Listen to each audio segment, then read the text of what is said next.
right, we finally got an Alekhine game where I played relatively okay in this one. And I can remember facing this in a tournament game when I was around 1650. So it was in my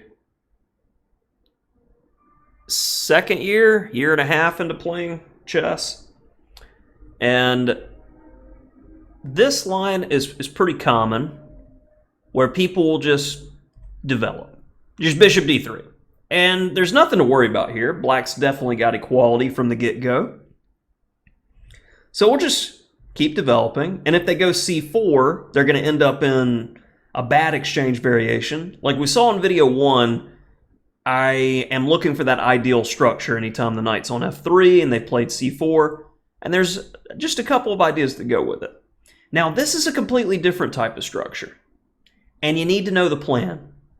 So after castles, knight bd2, already, this is an error, and this is probably me pre-moving to get to the position that I had in my mind's eye and playing too quickly. But here we can already put pressure on white with knight f4, and this is frustrating to play against. Say bishop f1, e5, black's got excellent play. I played knight c6, he castled, and e5. So we can tell, pretty straightforward so far. Takes. Which way should you take? How would you handle this position? Well, if you're playing for a win, you want to keep material on the board.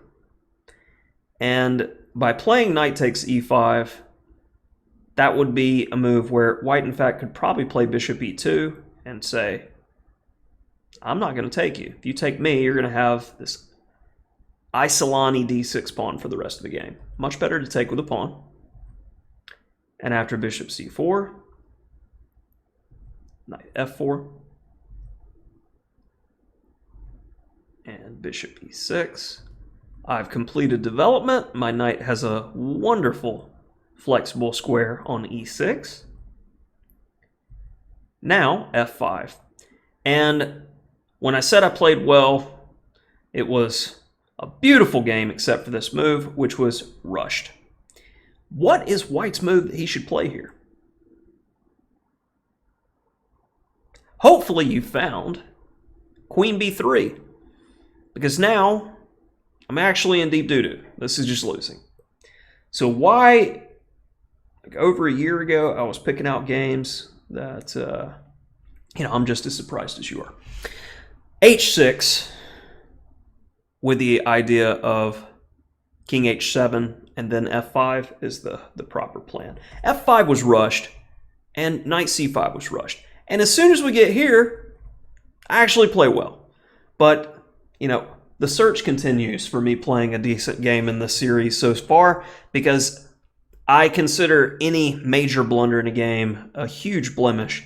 And we've had a bunch of them so far, which should give you confidence that players with titles do play bad. We play bad quite frequently. You just have to catch it and prove it. Rook f7, e4, and the pawn chain. The pawn chain. It's so nice. And my opponent makes the mistake of going into an ending. Now, this is resignable already because of the isolated pawn and my superior pawn structure. So let's see this in-game conversion technique. Well, attack the weakness. And he didn't defend it, so we'll take the weakness. And keep in mind, he probably needs to go rook 81.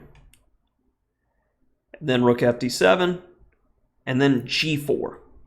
That is the only try I can conceivably think of to make a mess at all of the position. Otherwise, black is going to be completely in control.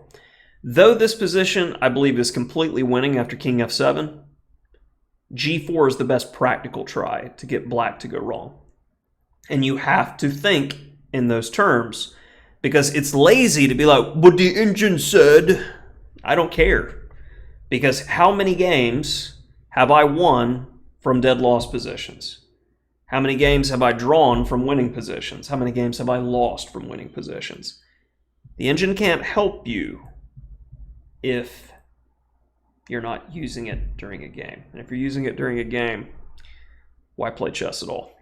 Anyways, rook d8, rook c1, we'll take the free stuff. Rook f8 or king g7? King g7, keep the rook defending the base pawn on b7. That's important. Again, defend the base pawn. You can defend it in different ways, but I simply went rook fd7. Back rank problem, so he fixes that. You know what? Let's trade. And again, he's threatening rook c7 check, kill counterplay. Let's improve the king. Also, if king f4, g5, get back. g5, keeping the other king completely out of the game. If, for instance, rook c5, we can go rook d5 and then h5, f4. Helped with our pawn structure a bit there. Should we take? Or is there better? Well, in this case, pushing is excellent. Passed pawns must be push. Protected passed pawns are winners. In this case, if the rooks were to trade, the game's over. Check. Would you like to trade? No? Probably a good idea. Now rook d2. Check. Defend with gusto. And now I'm not too worried about my B and A pawns because I got a runner. And what do runners do? Hopefully you answered. They run. And my opponent had had enough in this position because that's a lot of pawns. So yet again, we have a meh. You got the skeleton. You got some ideas of how you should be playing the position. But don't do what I did. Don't rush attacking. Even in blitz games, you should be critical of your errors, because if you'll make them on your first reaction, if you don't have time to think in a real game, you'll make them again. It's always interesting to me when somebody in the comments will be like, well, couldn't you have played this? Yes, absolutely. With absolutely no pressure on me when I'm watching GM games, I will often find the moves that they make. But when I'm playing against a GM, nope. For some reason, I can't ever play at the level that they play at. It's an interesting concept. Maybe it has to do with anxiety, pressure, time. All those things kind of come into play. Food for thought.